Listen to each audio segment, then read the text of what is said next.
This hour is brought to you by Sweetland Waste and Removal Service, a homegrown company serving southern Indiana since 1995.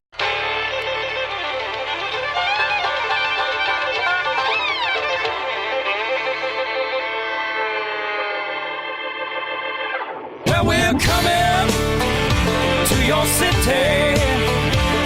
Gonna play our guitars and sing you a country song. We'll all be flying higher than a jetliner. And if you want a little bang in your yin-yang, come along. Well, come on along and welcome aboard. Indiana Sports Beat with Coy O'Leary coming to you here on this Monday, December 30th. Hope you're having a good start to your day. If not, we're going to get it headed in that direction. Jim Coyle with you. Todd Leary also. Jake Morning. Keeper's on the track. Morning, sunshine. Man, we got plenty to get to, Todrick. There's a ton to talk about. On the program today, though, Katie George is going to join us. Mike Schumann, of course, will join us as well. Don Fisher off this week. So we'll bring in Katie George. She's with the ACC network, ESPN, sideline reporter, former All-American volleyball player at Louisville, worked at Fox 41 in Louisville, worked for the Milwaukee Bucks, now sideline reporter for ESPN and ACC. Looking forward to talking to her in the next segment. But before we get to that, man, we'll get way more to it in the third segment today because we're gonna make this a short segment real quick. But the response is still coming on last night's game, Todd. Fans are getting a little unhappy. They're not in. Indiana's 11-2 after yesterday's loss to Arkansas, 71-64 at home. I'm just kind of chuckling a bit because earlier in the season when I was a little harder on the team, let's say, I'm starting to see a lot of people saying things that I said earlier that I'm not saying now. And I'm just kind of laughing a little bit. People are getting a little it's a little soon to jump off the ship, but there's some concern a little bit. There's a little concern. Well, and, you and I talked about this after the Notre Dame game and what a difference it is, between just a couple of points here and there. And some of the same mistakes and things that happened last night happened in the Notre Dame game. They probably also happened in the UConn game. And Indiana's able to come out with wins. And so I don't want to say you overlook them. I know the coaching staff doesn't overlook them, but fans tend to forget about them quicker, I'll say, than they do when you come away with a loss, and especially a loss at home. There's no way to look around or go around and spin that into that's not a really bad loss. That's a really, really bad loss that later in the year, when you're talking about being on the bubble or getting into the tournament or you're seeding in the tournament, in some way capacity, that's going to affect you. And whether it's giving you a worse seed than you would have had or whatever, I mean, that's going to affect you. And so, yeah, it's a bad loss. I mean, there's no way to spin that.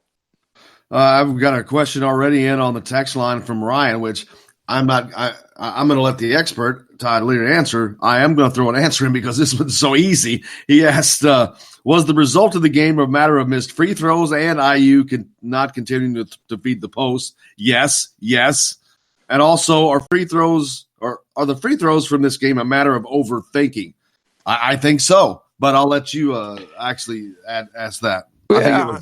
I mean, obviously, both of your answers are right. Yes and yes. Those are gigantic issues, and it's not just late in the ball game. I mean, obviously, the two technicals that Finney missed, and then Armand Franklin missing a couple of free throws at the end. I mean, those stand out. But in the first half, Trace Jackson-Davis had a chance to, I don't want to say put the game away, but put it a little bit farther out. Put it on ice. He had 5 opportunities in the first half to knock free throws down, and Indiana finished the half, I think, with a 5-point lead. And I mean, you turn that into a 10-point lead, and then when Indiana goes on a little bit of run in the second half and gets it up to 16-18, it's much more difficult to come back from that. And so, yes, the free throws are a major factor. And it's hard to get on someone like Trace Jackson-Davis, who had a spectacular first half. Well, I'm not going to – no, he did not have a spectacular – who could have had a spectacular first half. But when you miss that many free throws and you miss the opportunities to do exactly what you're saying, to kind of put the game on ice at least, that's almost the same as having 4 or 5 turnovers in a half because you've taken away opportunities that you've had to score. Yeah, it is, but you're never going to – I mean, I've never in my lifetime seen a coach, get on a player for missing a free throw, and it didn't happen in this game, and Archie Miller's never going to do that. Free throws, the question in regards to, the free throws is a confidence issue. It's not – I don't know that it's I don't know if they're thinking something negative or what it is, but it's really a confidence issue. And when you look at the ability to make 14 out of 15, which Trace Jackson Davis did earlier in the year. Rob Finney in the first half got fouled and had a 1-and-1, stepped up to the free throw line, made 2 free throws. Neither one of them even touched the rim. They both go in easily. And then he gets in the second half and he shoot a technical free throw and literally almost 2 air balls. And I mean, as close as you can get to 2 air balls. And that's like a really good free throw shooter that's really confident. I mean, you're begging to be the guy that they pick to go up there and shoot those free throws. And meanwhile, Arkansas sends a couple guys to the line, in enemy territory with the game on the line, and they step up there with ice in their veins, and bang, bang, bang. They nail the door shut on that game. Yeah, I mean, I've watched the first half replay already. I couldn't sleep thinking about this game last night, and I've watched the first half replay already. And there's the different attitude between Arkansas's players and Indiana's players. And Arkansas's players were there to prove something and to make a statement. I said that about that game last year. The same exact thing about this same exact game. Yeah, they were there. They were there playing aggressive. They were leaving it on the line. I mean, if they were going to go down, they were going to go down fighting. And, I mean, I would say Trace Jackson Davis was probably going down fighting, but I don't know that I could say anybody else was going down fighting. I mean, I didn't feel like anybody else was trying to do everything they could. Now, obviously, once it gets down to the last 2 minutes and you're behind by 5, yeah, everybody's playing a little bit, more frantic. But before that, I thought we had a bunch of cool guys out there on the floor. And I told you last night what I think of cool guys. And Jake, that should tell you, cue up with the walkout music, cool kids. Here's what I see. I see the same attitude game in and game out, no matter what happens. It's like losing does not have the stigma for these guys, this era, these kids, that it did. I mean, losing to me was catastrophic. It was just like, it didn't matter what sport I'm competing in. When you lose, it was catastrophic. I don't recall ever going into a game expecting not to win. So losing was not ever an option. And when it happens, it's devastating. I don't see devastation on these guys' face ever after any loss, after any game. I just don't see that. And I'm not blaming just these particular players. I mean, for a while, you just don't see that devastation after a loss. Yeah, I mean, I don't want to analyze after a loss. I want him to start fixing the little things that would have made it not a loss. And these guys, there was so many different things that took place in this game. We'll get into it deeper in the third segment when we got a chance to break down a couple of plays. But I mean, there were several instances in this game that I can show you and give you examples of where I really don't even feel like the Indiana players on the floor knew the situation of the game. A real quick example of that is at the end of the first half with a minute to go, Indiana dives on a loose ball on the floor and has an opportunity to call a timeout and keep the possession. The arrow was going to Arkansas's favor. And if you don't use that one timeout, you lose it before the end of the half. Well, Indiana never used it. And they had 2 guys dive on the ball, 3 other guys standing up that could have easily called a timeout. Instead, Arkansas dives on the floor and ties it up, and they get the ball and they hit a 3. And that's an easy correctable error. I mean, it's like the guys didn't know the situation of the game. But someone hadn't discussed the fact that there's 4 timeouts and you have a minute left to go in the game. That possession is very important. You're going to lose that timeout anyway, which they did lose it. They never used it. And it's just that little things like that are things where, the guards on the floor, I mean, I'll blame it on the guards because it's always been a guard's responsibility, it seems like. But the guards on the floor have to know that and understand that. And as soon as one guy dives on the floor, you should have 2 guys screaming timeout to the official. I was screaming it standing in the stands. And these guys have got to understand. I mean, when they come out of every single timeout, I mean, I look at the situations and I know what's going on. I know they've still got 4 timeouts. They've got 1 to burn. I know which players have certain amounts of fouls and who's doing what. I mean, Indiana in the second half had so many opportunities to foul out that Jones kid, and they just never took advantage of it. We're going to take a quicker break today because we're going to get to Katie George, who she's got to bust out of here by she only has a little bit of time today, so we're going to get to her. We got plenty more. We're going to be talking about this. We're going to hear from Archie Miller. We'll hear from Trace Jackson Davis. We got plenty to get to. You're listening to Indiana Sports Beat with Coyle and Leary coming to you from the Golf Club at Eagle Point Studios. Back with more right after this.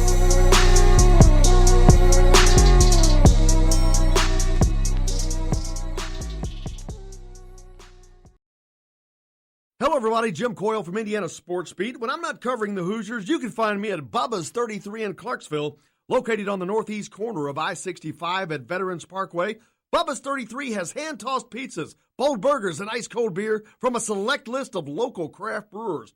An incredible food selection, all made fresh daily. Whether you're meeting the team for that post-win meal in the family dining area or meeting friends for happy hour to watch the game on one of Bubba's 50 TVs.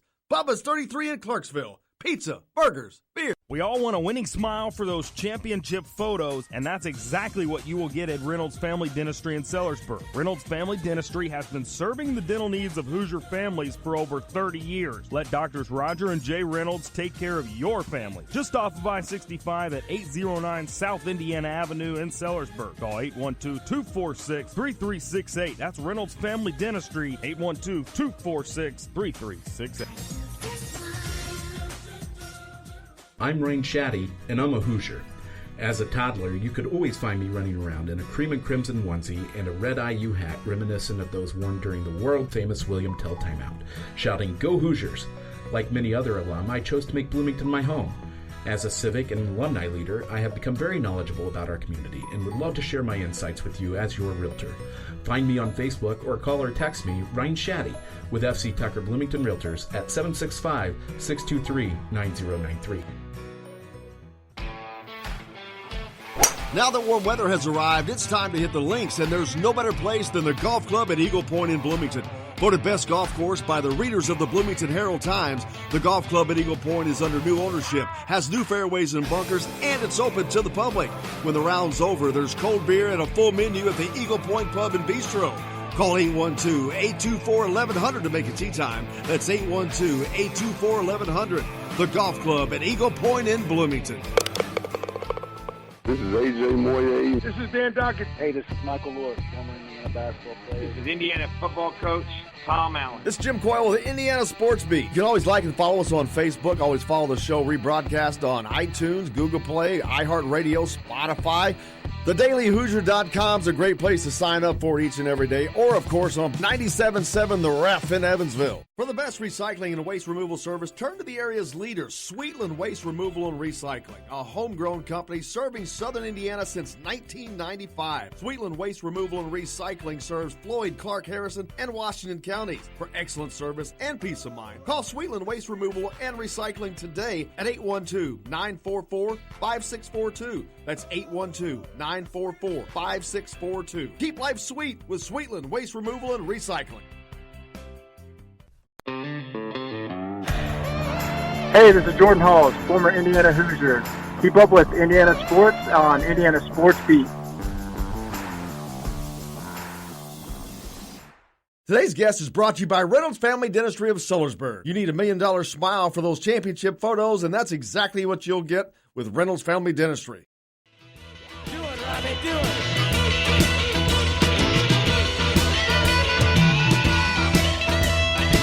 Welcome back to Indiana Sports Beat with Coyle Leary coming to you here on this Monday, December 30th. Heading into a big week of bowl games, none bigger for Indiana than the Tax Slayer Gator Bowl in Jacksonville, Florida. And couldn't be happier now to have Katie George with us from the ACC Network, ESPN. Katie, how are you? I'm good. How are you? Great, great. How's everything going? The new gig? The new gig's been awesome. I was working for the Milwaukee Bucks last year as their sideline reporter, and then this opportunity presented itself to help launch the ACC network, just like the SEC network was launched a few years back. And obviously, having gone to an ACC school and played volleyball in that conference, it was kind of a no-brainer for me. And so this was my first season covering college basketball, college football, and college volleyball as well. And it's been a ton of fun.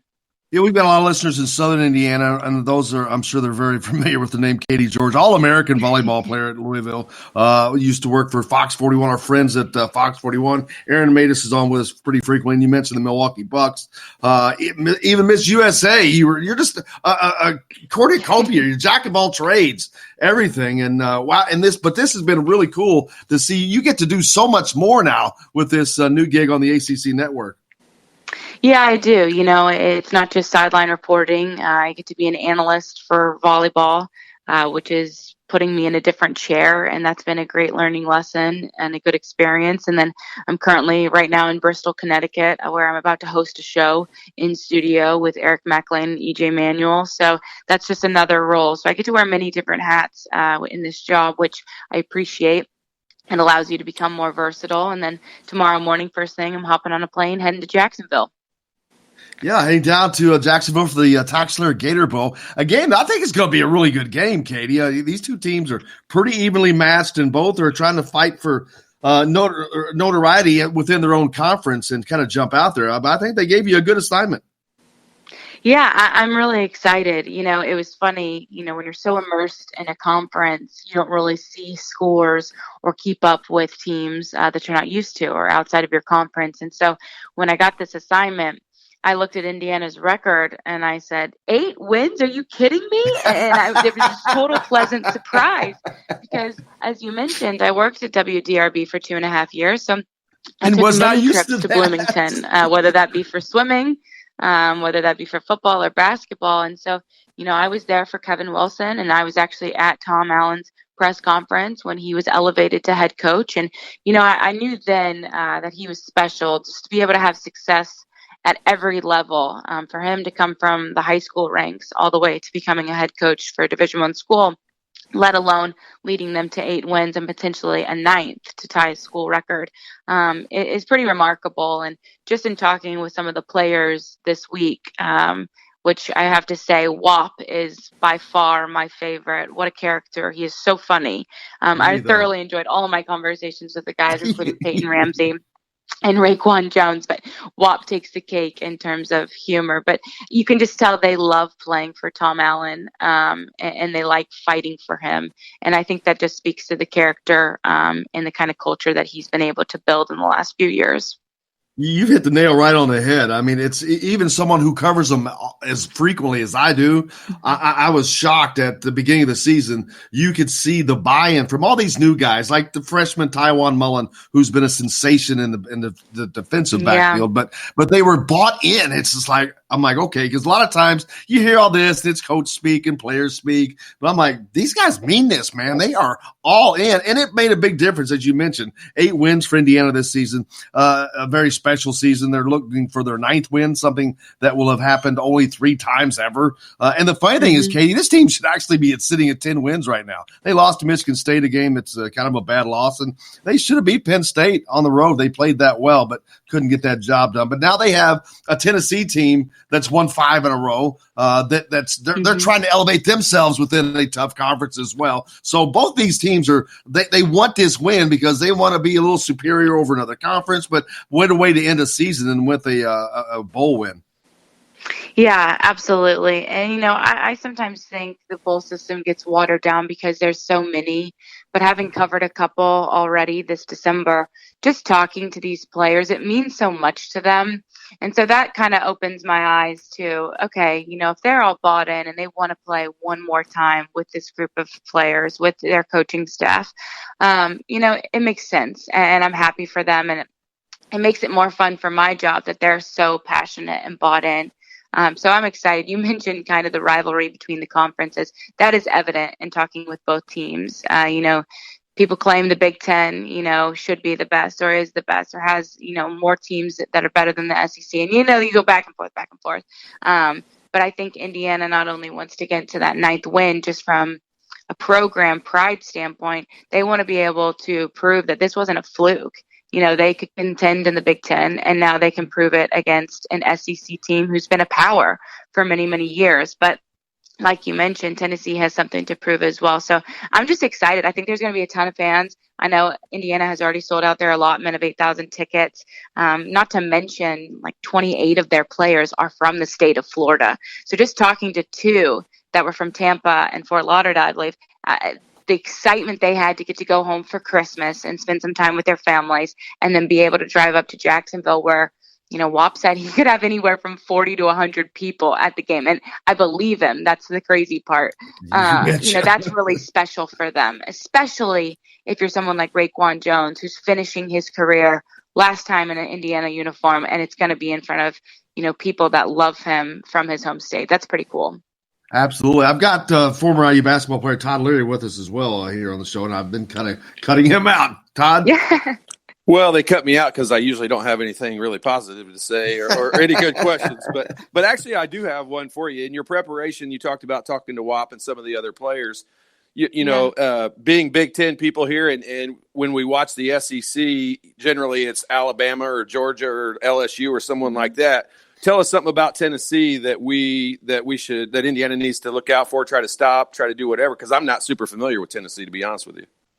Yeah, and I'm still learning, obviously. I've still got a couple more days. I feel like my job is like crunching for exams, and instead of taking a written exam, it's just an oral exam in front of hundreds of people watching you on TV, which can be nerve-wracking. But I think Tennessee's physicality is probably something that I would look for, especially up front, whether that be on the offensive line or defensive line.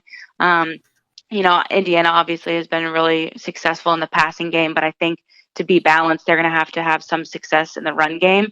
And I'm just curious to see how they hold up against the physicality, the speed of Tennessee's front seven on the defensive side, because obviously the SEC, they're big, they're strong. Same can be said for the Big Ten. But just in talking with Peyton Ramsey and talking with WAP and Raekwon, they all mention the size and the physicality of the guys up front. So that's something that they're focused on. And so it's something that I'm going to keep an eye on as the game goes on.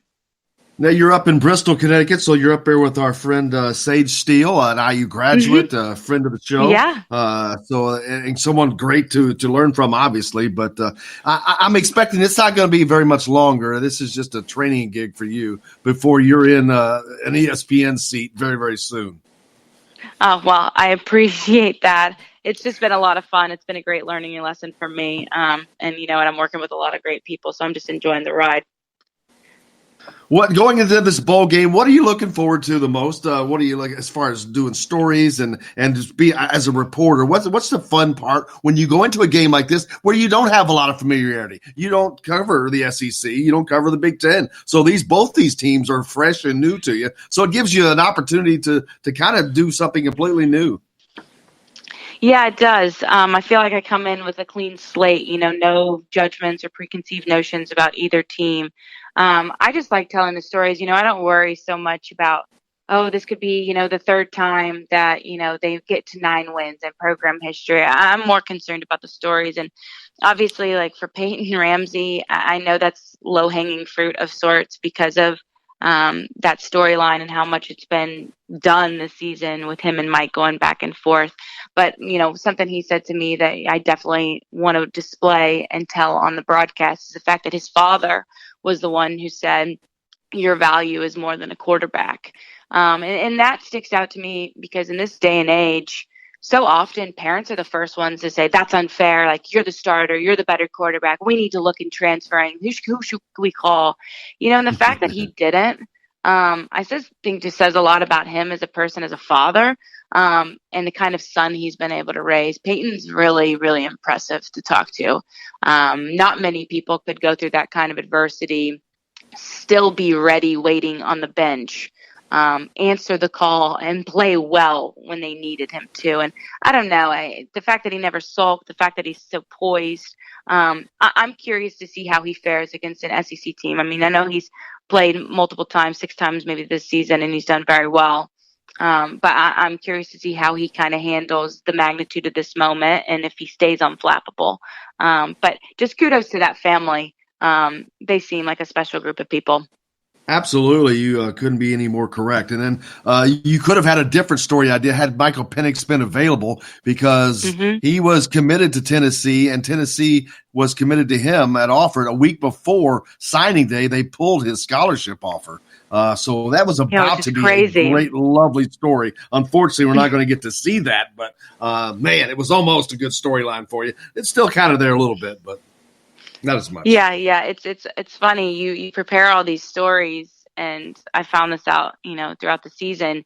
You get so excited. I would go on Thursdays and I would meet with some of these players and we'd do fun activities, whether that was working on the jugs machine or catching punts or doing yoga, like whatever you name it, we were doing it. And then, they don't have a great game, or they're not really a big presence on the defense. Like somebody who, had 10 tackles for loss coming into the game doesn't have a single one. And so you're waiting that whole game to do that story. You're kind of internally rooting for him. You're like, come on, Chris Rump from Duke. Like, come on, start playing well so I can talk about you. And it just, sometimes your storylines don't pan out with the way that the game goes, and you kind of have to adapt. And then obviously there's the authentic part of what you see and what you hear and what's going on the sidelines. And God forbid if there's any kind of injury for you to report on. But it's been interesting. There's definitely not a school for sideline reporting per se. And so you just kind of have to figure it out as you go, which kind of is an exciting part of the challenge.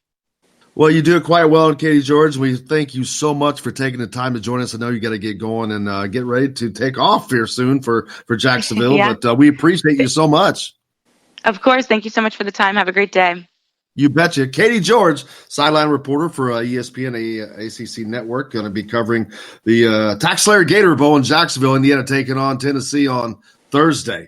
So look forward to that. We've got plenty more to talk about here from the Golf Club at Eagle Point Studios. We're going to get back to basketball. We got tons of texts into the show. And if you want to hit us up, feel free to do so. 812-269-6367. Todd Leary, Jim Coyle back with more from the Golf Club at Eagle Point Studios right after this.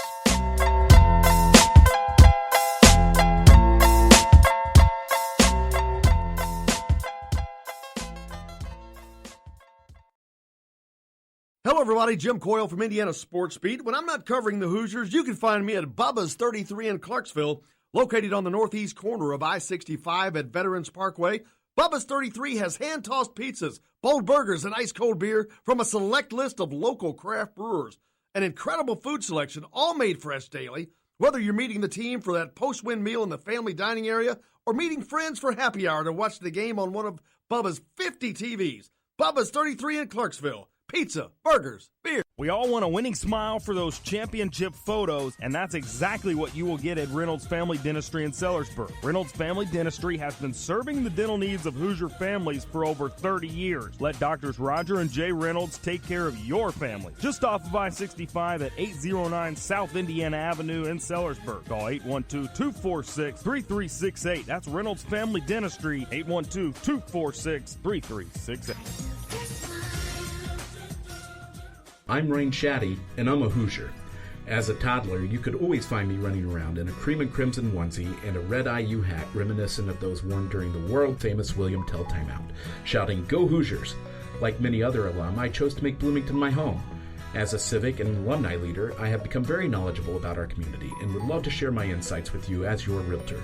Find me on Facebook or call or text me, Ryan Shaddy, with FC Tucker Bloomington Realtors at 765-623-9093.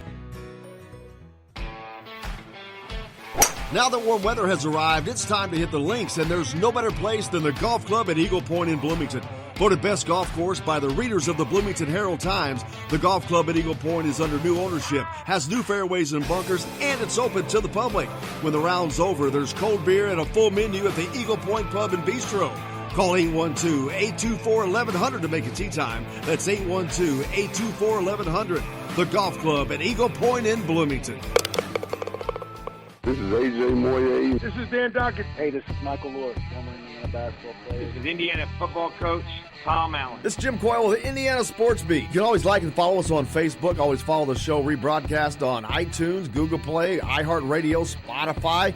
TheDailyHoosier.com is a great place to sign up for each and every day, or, of course, on 97.7 The Ref in Evansville. For the best recycling and waste removal service, turn to the area's leader, Sweetland Waste Removal and Recycling, a homegrown company serving southern Indiana since 1995. Sweetland Waste Removal and Recycling serves Floyd, Clark, Harrison, and Washington counties. For excellent service and peace of mind, call Sweetland Waste Removal and Recycling today at 812-944-5642. That's 812-944-5642. Keep life sweet with Sweetland Waste Removal and Recycling. This is former Indiana basketball player Brian Evans, and you're listening to Indiana Sports Beat with Jim Coyle.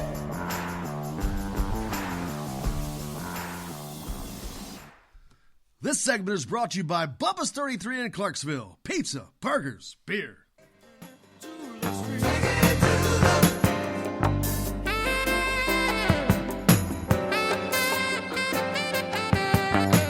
Welcome back to Indiana Sports Beat with Coyle Leary here on this Monday, December 30th, here in between Christmas and New Year's. It's Taxslayer Gator Bowl week. We'll be talking about that a lot this week. Heading down there. Still not exactly sure which day. Get that locked up here soon. Indiana coming off of a big-time loss yesterday, 71-64 to Arkansas, which, they're 11-2, and there's a lot of season to go. There's a little bit of concern. Alan texted in and says, tell Todd thanks for mentioning Cooper Bybee last night when we were doing the post-game show. About every 5 miles on the way to work this morning, that name ran back through his head again.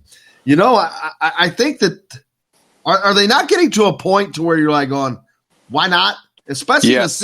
in a situation like that where you need guard play and shooting beyond the need. Why not? Why not then?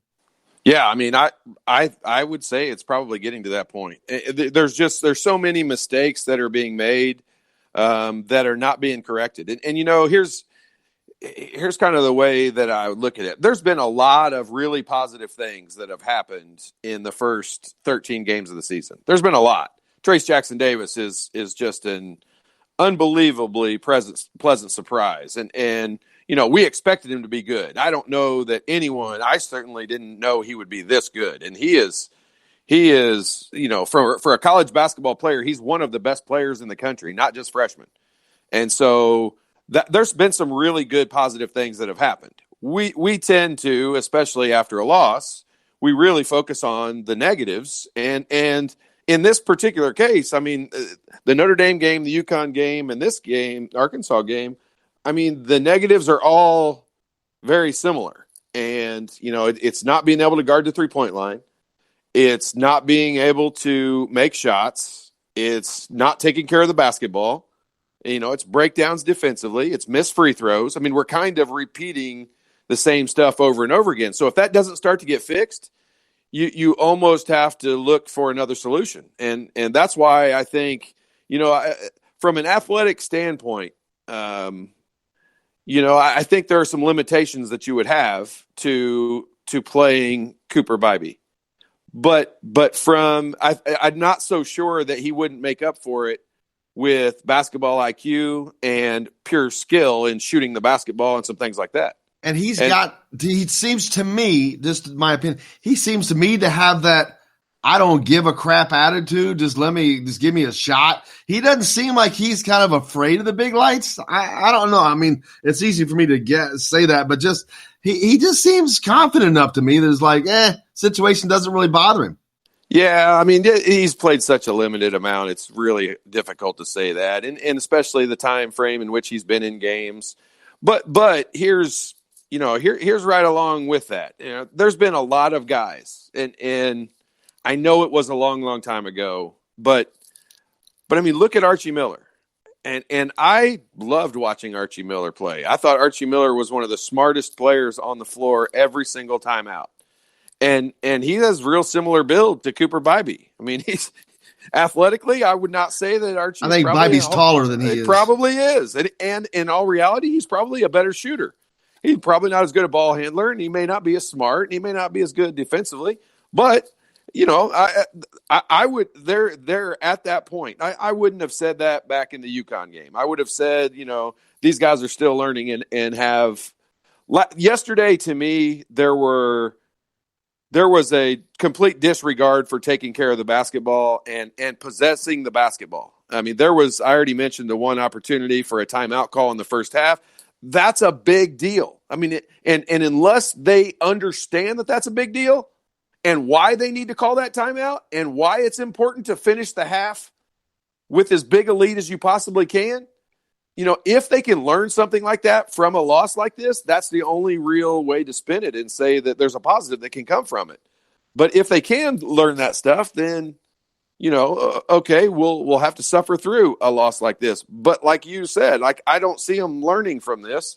And so I can assure you I would be trying to look for someone else to at least be able to put out on the floor. And if I've got a situation where I need a bucket, I've got somebody on the floor that can make it. Well, to me, it's why not? What do you have to lose? Yeah, here's the thing though. If you said, hey, right now, Cooper, we're going to put you in the game and you're going to play for 8 straight minutes. Like no matter what you do, you're going to play for 8 straight minutes. I would like to see what he's able to. I would like to see how he is physically. Can he run up and down the floor at a good enough pace? Can he get back defensively? Can he be in the right position? Because in that time, you're going to face enough different situations where you're going to be tested in a myriad of ways. If he goes in for 2 minutes at a time, you're never going to know whether he can truly do it. But that's what I would have used some of these first 13 games for. When you played some of those opponents that everyone says was no good, that might have been a time I tried it out. And yesterday when you get Al Durham ejected from the game, there's another opportunity because you needed another guard. There was just too many opportunities too many opportunities in the game that on the court, the only scorers were Devontae Green and Trace Jackson Davis. I mean, if I asked you right now, offensively, what is Justin Smith's how would you describe him? How would you describe Justin Smith offensively? What's his strong suit? Rebounding. Yeah, I mean that's not really an offensive skill. I mean, I'm setting you up because I would give the exact same answer. I don't know how you would describe him. You can't describe him as an offensive player. He's not an offensive threat. He's not a shooter. He's not been dominating at the rim. He doesn't dominate the rim. He's kind of non-existent as an offensive player for most of the time.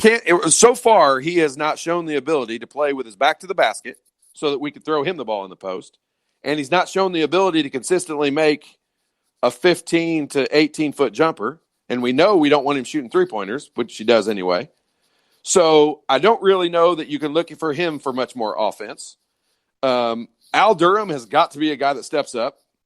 Rob Phinisee has been that guy that in the minutes he's come in and played, he's looked like he was going to be more aggressive offensively and he's going to be able to be that threat. I cannot explain why he looked different yesterday. I don't know. I honestly don't know the situation, but I'll tell you, he did not look comfortable at any point in time on the floor yesterday. And I don't know what the reason for that would be, but you couldn't go to him as another option. So offensively, they were so limited yesterday in looking out. Like I look out on the floor and I'm looking out there going, okay, who's going to score? And when you look at the lineup, there was a time in the first half when you had Phinisee and Armand Franklin, Race Thompson, Deron Davis, and I can't remember, Justin Smith, I think, on the floor. Well, when you look at that lineup, Rob Phinisee has got to be – I mean, he's got to jack some shots up because he's the only guy on the floor that can score. And I don't know that they look at it that way. I don't know that they look at the lineup and go, okay, hang on a minute, my role's got to change here a little bit. But when Trace comes back in the game, then your role has to change again, and you have to all of a sudden be trying to feed the post. Archie met with reporters after the game, obviously, as he does each week or each game. So let's hear what Archie had to say following the loss to Arkansas yesterday. Well, tough night. Disappointed to say the least. I had a great environment, a great crowd in there, and played well at times. But obviously, in a good portion and stretch, our offense let us down.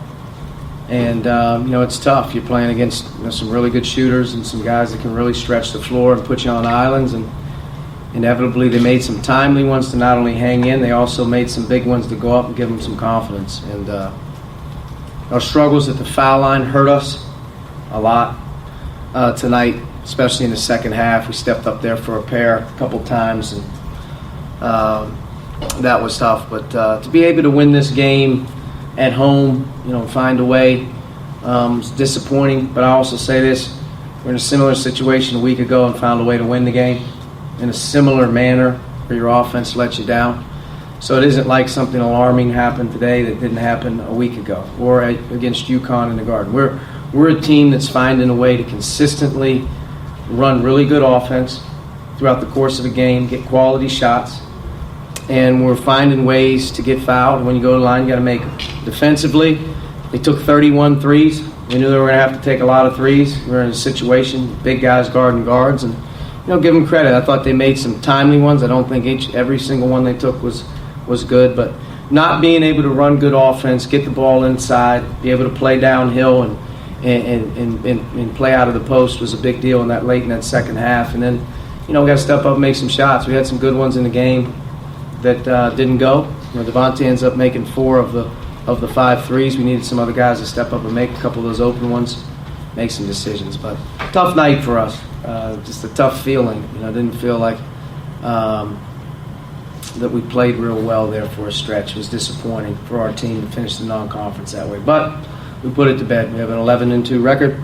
We're getting ready to get into the Big Ten start here in January. We got to get better. We got to find a way. Obviously, played tonight with a couple guys that didn't have. Jerome wasn't available, and then Al not being available obviously threw a monkey wrench into some things for us. But we had enough in the tank to get it done. Just didn't play well enough tonight, so a little disappointing. There's Archie Miller talking after the loss to Arkansas yesterday, 71-64. Here's what I hear. Maybe I just being a little, harder, and I'm trying not to be. I'm really trying to be middle of the road, but I don't hear him being upset. He says what happened, but not why it happened.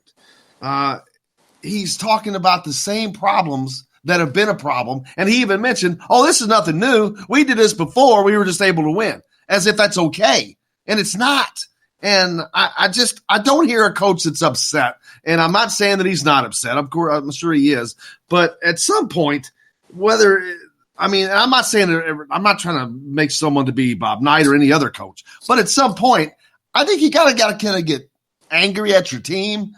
And I don't know. I don't hear angriness, and I don't see that on the court. And the reason I'm saying this is I don't hear the frustration, and I don't see the burning attitude on the court either. And I don't know if there's a parallel there or not, but it's. Yeah, I don't know that I agree with you completely on that. I hear the disappointment. Disappointment is, it's one of those things when your parents are mad at you, it's one thing. When they're disappointed at you, it almost makes you feel worse as a kid. And, it's one of those things. I don't know. I know things are different. I know you and I talk a lot about, the old days and back the way it used to be. And, Coach Knight screaming and spitting in your face. He's yelling at you so much and things like that. And players just get used to that. And it's something that you understand and deal with. And every coach has a different style. You don't see Tony Bennett screaming and going crazy on his players, and nobody. No, but his team plays. Defense. No! Don't even get me started on them. They're so miserable right now. It's not even funny. They've had some awful losses. So it happens to everybody, and it happens to all the teams. And Ohio State had a terrible loss yesterday. Also, it's just there's. It kind of goes around, and everybody's kind of taking turns at playing bad and doing different things. Now, I'm not making excuses for it. I'm ready for it to be fixed also. I'm ready to see some guys start making some changes. And what I did not see last night I did not see Indiana having shown improvement in some areas that I felt like they should have been working on for the last 2 weeks of practice. I mean, we've commented on it a bunch that, this team schedule wise has had a lot of days off, which equals a lot of days of practice over the holidays and over these last 3 weeks. And I don't see improvement. I saw a lot of careless passing with the basketball. I saw a lot of nonchalant play out on the court. I didn't see a sense of urgency in the first half. I don't want to see the sense of urgency when you fall behind at the end of the game. I want to see it when you're ahead by 8. Then I want to see you stomp on their throat. That's when I want to see you put the game away. And that's when you have – that's when you know you are – that's when you see the Tom Brady's of the world take the New England Patriots. And this year's not a great example of that because they're coming from behind and winning every game. But it used to be in the past when they were ahead 17-0, right before halftime, they got another score. And they made it 20-0 or 24-0. And they stomped on your neck. And – I don't see this team doing that. They had a chance to stomp on Arkansas's neck at the end of the half yesterday. They had a chance to get off to a good start in the basketball game, and they didn't do that either. And the carelessness with the basketball is my biggest issue because I was always brought up to understand, even in high school, my high school coach was insanely, adamant on every possession is so important. And we can only score if we have the ball. And so that's why every possession is so important. And when you just throw it away, I mean, you basically, there's sometimes some of those passes that were made, that's just punting the ball up in the stands. Like it's awful. And that's the kind of stuff that can be corrected and doesn't need to be made. And Devontae Green made a couple of plays last night where he dove on the floor and got a loose ball and tried to throw a one-handed pass as he's laying on his back down the court when he's got 2 guys standing right next to him he can hand the ball to. He's trying to make some incredible play. The ball ricochets off of an Arkansas player. He stands up and gets the ball again and dribbles it down the court and throws another one-handed bounce pass that goes out of bounds to no one. And you're just like, what in the world is this guy doing? Like he would have seen the floor again for 4 games. That's a problem. Played for Coach Knight. He's been doing the one-handed pass thing for a while. And he gets away with it. And again, and you just hit a great point there. If it had been a different type coach, they're not being stopped from doing things that they're doing. That's what I don't get. When you see similar things happen repeatedly, you have to ask, why are they allowed to continue doing that?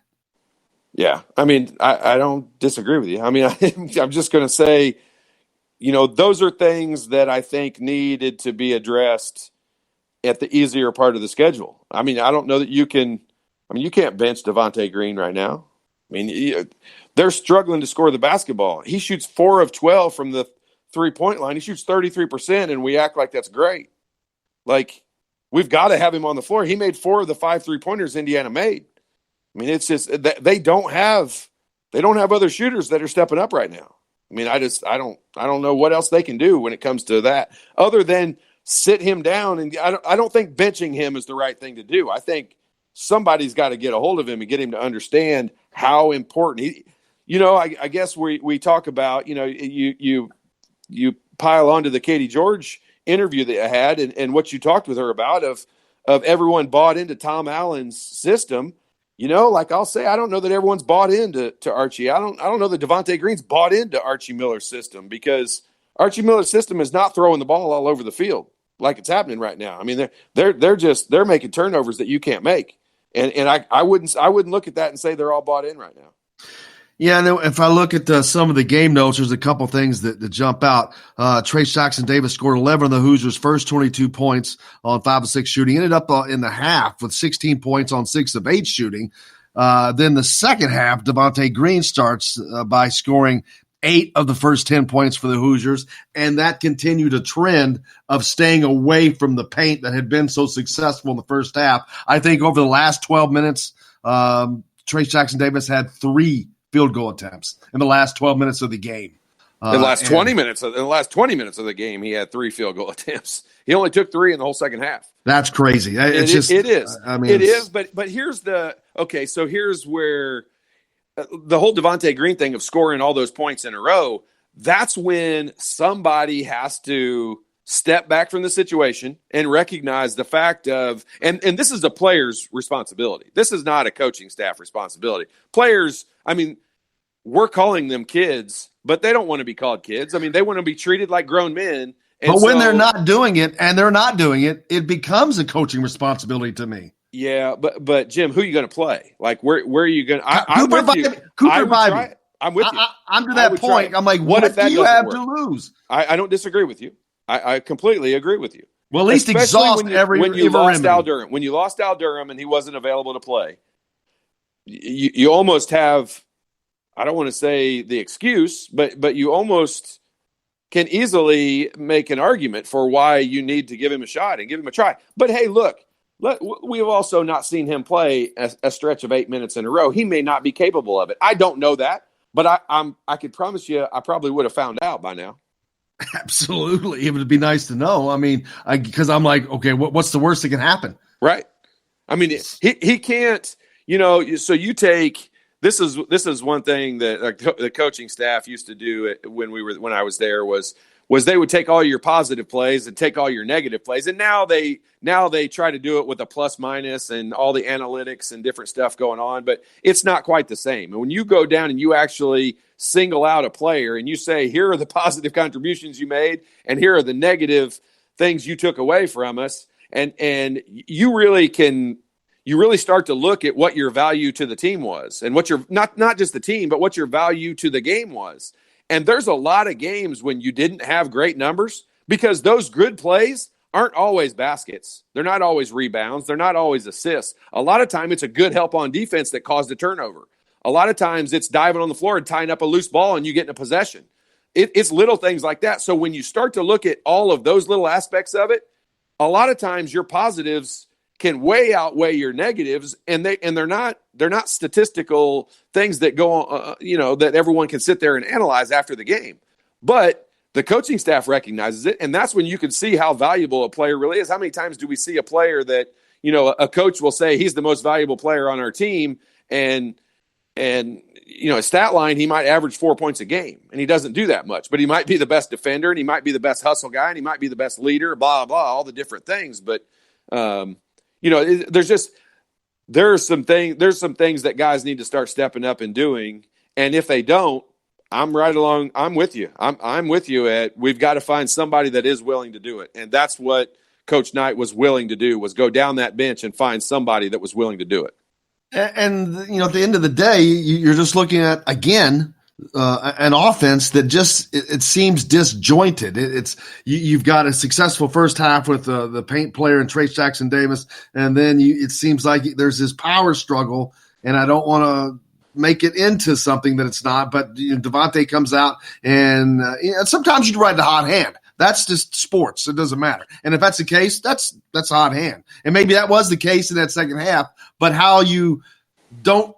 Even as a player, as someone like, I will put this on Devontae Green. He's the senior leader on that floor. It's got to be him that leads this team and says, hey, and you said this, it's a player responsibility. Hey, guess what worked so well in the first half? Why are we not doing that? Okay. But hang on a second. If you go back and analyze the first half, Trace Jackson Davis had one touch that was a post feed, and he made a post move and took a shot. Everything else was rebounds or transition. That's it. They were rebounds or transition. And maybe the biggest thing that we're ignoring is they made a big adjustment defensively. Yeah, the one move that he made where they fed the post and he made a move, he missed the shot. It was the second shot of the game that he took, and he made a little left-handed jump hook in the lane, and he short-armed it, and he missed it. All the other baskets that he made were not half-court offense where they worked the ball around and threw it in the post. I know they talked about that adjustment that made. I saw his comment about how he thought they did that. That's malarkey. None of that matters. He's better than that kid that they put on him. Yes. It's the other players on Indiana's responsibility, which starts with Devontae Green, which starts with Rob Finney, which starts with Al Durham, and is with Armand Franklin. It is those four guys' responsibility to get him the ball. It's not his response. I mean, he gets himself open enough. If they reverse the ball, they could get him the ball. And he would have scored. They put the bigger guy on him, which he was still way bigger than. once they did that, they would have fouled that guy out so fast if they had worked to get him the ball, but they didn't.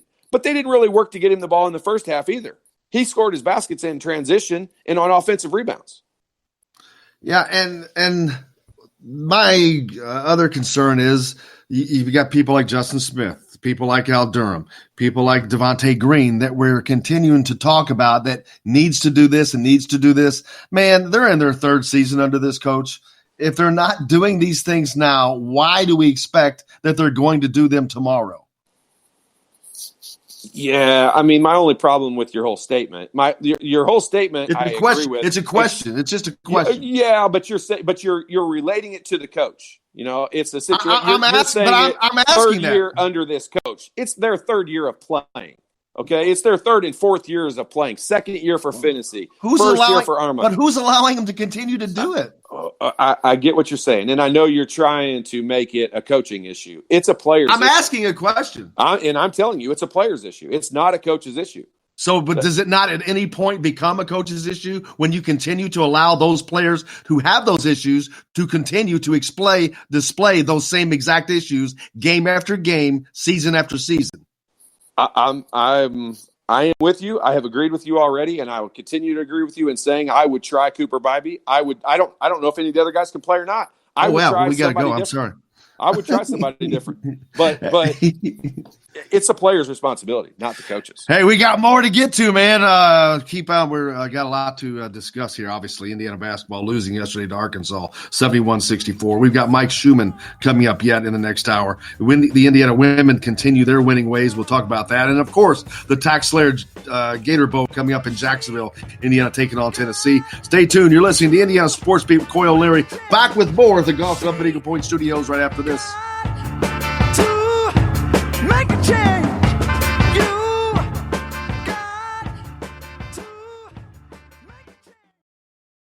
Hello, everybody. Jim Coyle from Indiana Sports Beat. When I'm not covering the Hoosiers, you can find me at Bubba's 33 in Clarksville, located on the northeast corner of I-65 at Veterans Parkway. Bubba's 33 has hand-tossed pizzas, bold burgers, and ice-cold beer from a select list of local craft brewers. An incredible food selection, all made fresh daily. Whether you're meeting the team for that post-win meal in the family dining area or meeting friends for happy hour to watch the game on one of Bubba's 50 TVs, Bubba's 33 in Clarksville. Pizza, burgers, beer. We all want a winning smile for those championship photos, and that's exactly what you will get at Reynolds Family Dentistry in Sellersburg. Reynolds Family Dentistry has been serving the dental needs of Hoosier families for over 30 years. Let Doctors Roger and Jay Reynolds take care of your family. Just off of I-65 at 809 South Indiana Avenue in Sellersburg. Call 812-246-3368. That's Reynolds Family Dentistry, 812-246-3368. I'm Rain Shaddy, and I'm a Hoosier. As a toddler, you could always find me running around in a cream and crimson onesie and a red IU hat reminiscent of those worn during the world-famous William Tell timeout, shouting, "Go Hoosiers!" Like many other alum, I chose to make Bloomington my home. As a civic and alumni leader, I have become very knowledgeable about our community and would love to share my insights with you as your realtor.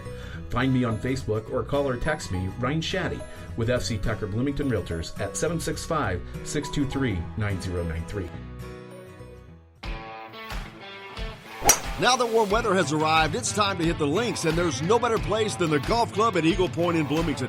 Voted best golf course by the readers of the Bloomington Herald-Times, the Golf Club at Eagle Point is under new ownership, has new fairways and bunkers, and it's open to the public.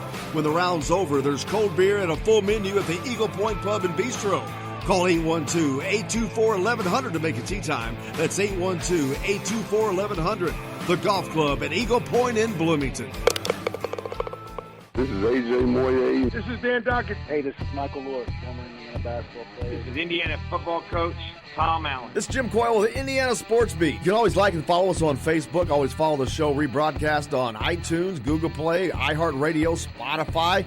TheDailyHoosier.com is a great place to sign up for each and every day, or, of course, on 97.7 The Ref in Evansville. For the best recycling and waste removal service, turn to the area's leader, Sweetland Waste Removal and Recycling, a homegrown company serving southern Indiana since 1995. Sweetland Waste Removal and Recycling serves Floyd, Clark, Harrison, and Washington counties. For excellent service and peace of mind, call Sweetland Waste Removal and Recycling today at 812-944-5642. That's 812-944-5642. Keep life sweet with Sweetland Waste Removal and Recycling. You're on the line with Jamal Meeks, former Indiana Hoosier, number 23, 1992. And I'm on the beat with Jim Cole.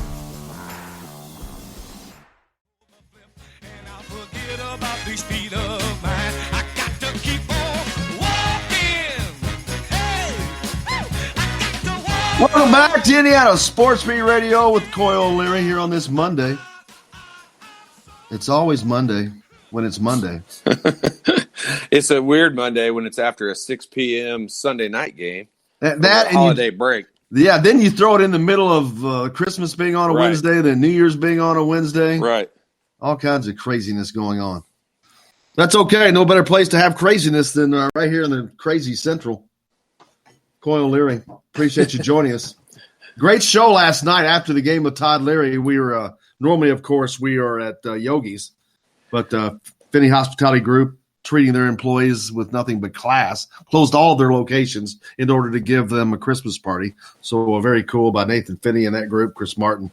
But we'll be back there, of course, for our next broadcast. But last night we were at Buffalo's. Not a bad place to be. Always not a bad place wing to be. favorite. Yeah, definitely not a bad place to be. So we were just winging it last night. But, yeah, fun time, great show. Man, one of our bigger shows, actually. I hate to think that was prompted by losing, but there was a lot of people had a lot of stuff to say. It was like Festivus. It was like George's father. I got a lot of complaints. It was complainers heaven last night.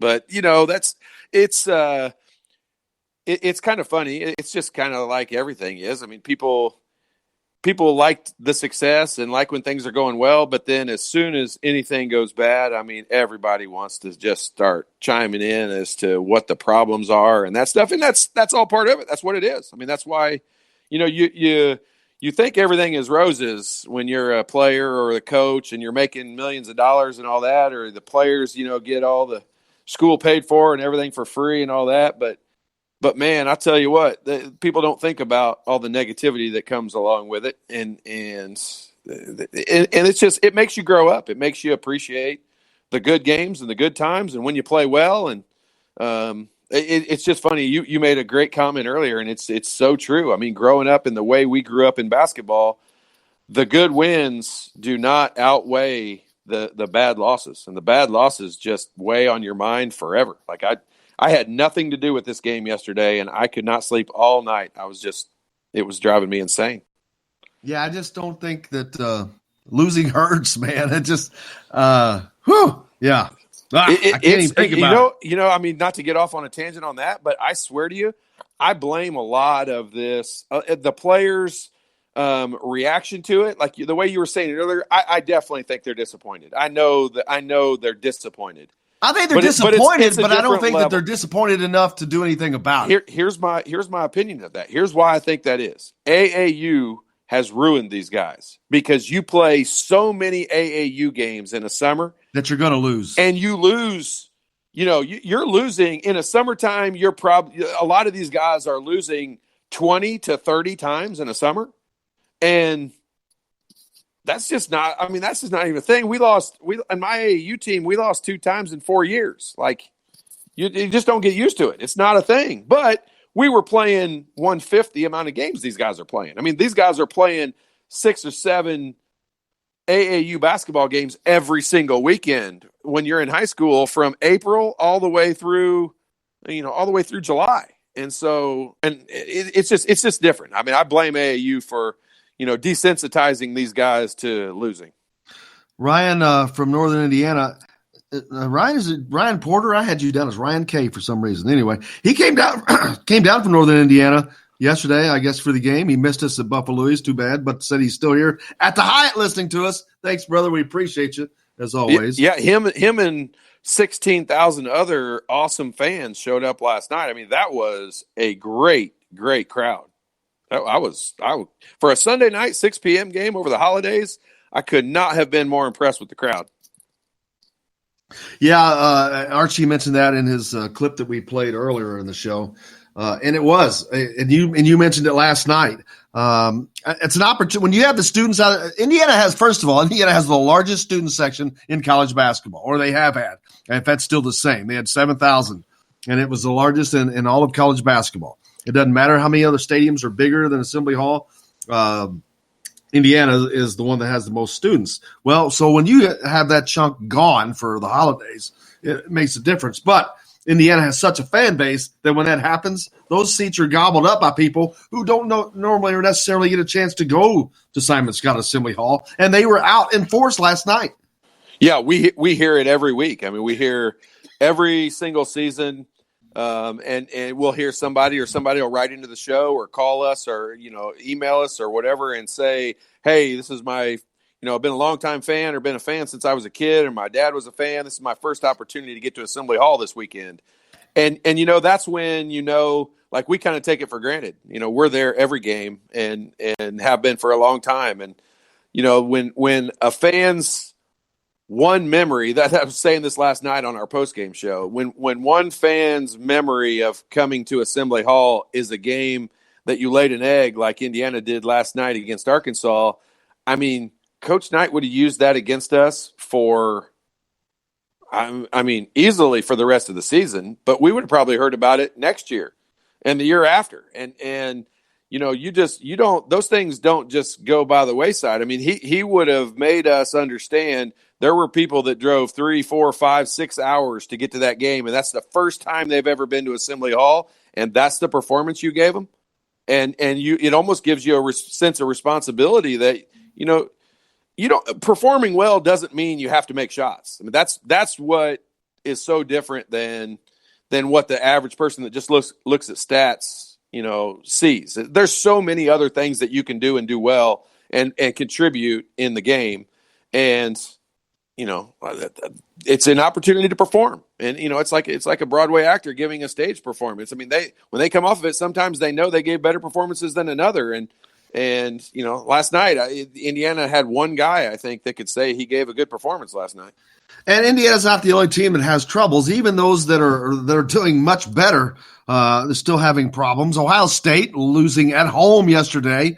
No, it wasn't at home. It was up in Cleveland. Oh, but it was a neutral site. So losing on a neutral site. Then you see a team like Wisconsin who went on the road to Tennessee, a tough environment against probably what was thought to be one of the better teams in the SEC this year. But they just annihilated the Volunteers. Yeah, I mean, that game really looked it looked very similar to the IU game when IU went to Wisconsin. I mean, Wisconsin was making everything. They were making tough shots, and they were making Tennessee look like they weren't going to score 10 points for the game. Like but I mean, how many times have we seen this? Like, I know we are Indiana, that video that plays before the game when it talks about, it's just different here and we're Indiana and the home of basketball and all that and the state of basketball. I mean, that doesn't seem to be happening on the court, though. But that's not a joke. What I'm saying is that is what it is. Like, we take these losses different than the Tennessee fans do. Like the Tennessee fans will look at that and they'll be like, as long as we beat Kentucky one time, we'll be fine. Our season's fine. Indiana fans don't look at it that way. We're already looking like, okay, this could affect our seeding. This could affect making the tournament. This could affect where we finish in the Big Ten. This could affect, why are we not playing well? Why is this guy not doing that? Like, we want it fixed and we want to know, and that's because we love it. That's because it's what we are. Indiana is just different when it comes to its basketball fans and its basketball teams and its coaches and what the expectations are. And that's why, that's why we sit here and are so frustrated by it. I mean, I'm a grown man that has plenty of other things to do today. And last night I was grown-ass man. I was trying to use good language, but We're in the second hour. We can say whatever we want. It's frustrating. I mean, I want them. It really sucks, and I don't think this is the case. But it's how you feel. But it sucks when I feel like I care more about it than what it certainly looked like some of those players cared last night. How good's your memory? Do you remember playing Wolf Run back in the 90s with Brian Evans? Of course. Our friend Ryan from Northern Indiana ran into you on 17, par 3, I think. Yep, that little tiny short hole with a small green. Well, he ran into you at some point playing back in the 90s. Well, I was probably a jerk in some way. It's funny. Anytime anybody brings something up from way back then, I usually have to apologize right after that. So whatever I did or said, I take it back, Ryan, because I'm nicer now than I used to be. He didn't say you said anything. So don't out yourself yet. Yeah, no. Trust me, there's a good likelihood I was a jerk. Hey, we've been talking a lot of basketball. Obviously, football going on this week. A lot of football going on, not just Indiana, but all the bowl games. I don't know. Did we have any bowl games today? Oh, yeah. What do we got going on today? Let me pull up my NCAA football. And, of course, I got to quit using this site. They made me go the wrong way. You got Western Kentucky and Western Michigan. California, Illinois. Mississippi State, Louisville, and Florida, Virginia. All right, you got a Big Ten team in Illinois, upstart team playing. They're out in that red box. Yep, that's your California Red Box Bowl. I could not have imagined that Illinois traveled well to that. Nobody does, because that's usually a crappy team that gets into that bowl game. But they could have played at home, and they probably wouldn't have traveled very well to that game. I don't know. We'll see. But California is a 5.5-point favorite over the Illini in that. I hope the Big Ten does well. I want to see them win as many games as possible. Yeah, well. Hey, tonight we got a big one. Well, no, it's not really. I guess that's a Sugar Bowl, the Orange Bowl. I can't tell. Florida and Virginia. That's the Orange Bowl. All right, so Florida and Virginia. Virginia is a team that Indiana beat twice within the last 3 years. But that's how bad the ACC team. And then they end up playing in the ACC championship. That's how bad the ACC is. The ACC is god awful. And I was starting to wonder until yesterday, and maybe it's still the case. I was starting to wonder, is the SEC basketball wise the ACC of this season? The SEC is really weak. I mean, Tennessee. Then you got a weak Arkansas team goes on the road and does what they do yesterday. So I'm like, well, I really can't make that comment now. Yeah, I mean, Auburn is good, and Kentucky will be Jekyll and Hyde. They'll win some games where it's a big game. They'll look like they're really good, and then they'll lose to some more bad teams. But we don't know how good Auburn really is, because even at undefeated, they're pretty good though. They're pretty good though. Like they're pretty good. I mean, I know their record. They're not as good as their record. They're not undefeated good, but they're when they start playing in the AC or the SEC, they'll be pretty good. We got plenty more to get to. Indiana playing in the Toxlair Gator Bowl, of course, on Thursday. We'll be talking about that. Mike Schumann from the Daily Hoosiers is going to join us next. Stay tuned. We got plenty more coming back here to the Golf Club at Eagle Point Studios. Indiana Sports Beat with Coy O'Leary back right after this.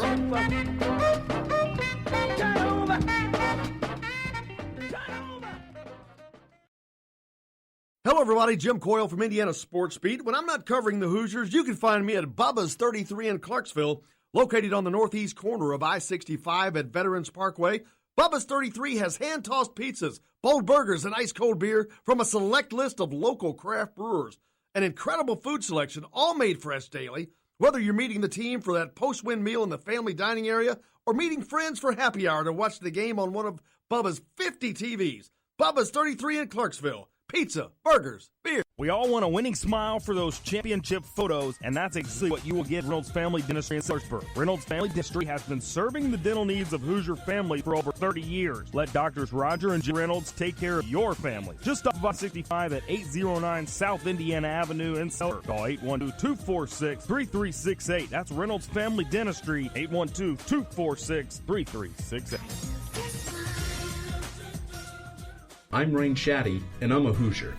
As a toddler, you could always find me running around in a cream and crimson onesie and a red IU hat reminiscent of those worn during the world-famous William Tell timeout, shouting, "Go Hoosiers!"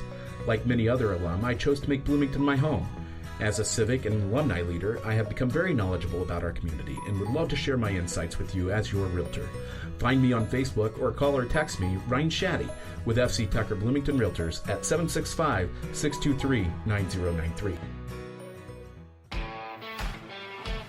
Now that warm weather has arrived, it's time to hit the links, and there's no better place than the golf club at Eagle Point in Bloomington. Voted best golf course by the readers of the Bloomington Herald-Times, the golf club at Eagle Point is under new ownership, has new fairways and bunkers, and it's open to the public. When the round's over, there's cold beer and a full menu at the Eagle Point Pub and Bistro. Call 812-824-1100 to make a tee time. That's 812-824-1100. The golf club at Eagle Point in Bloomington. This is AJ Moye. This is Dan Dockett. Hey, this is Michael Lord, former Indiana basketball player. This is Indiana football coach Tom Allen. This is Jim Coyle with the Indiana Sports Beat. You can always like and follow us on Facebook. Always follow the show rebroadcast on iTunes, Google Play, iHeartRadio, Spotify.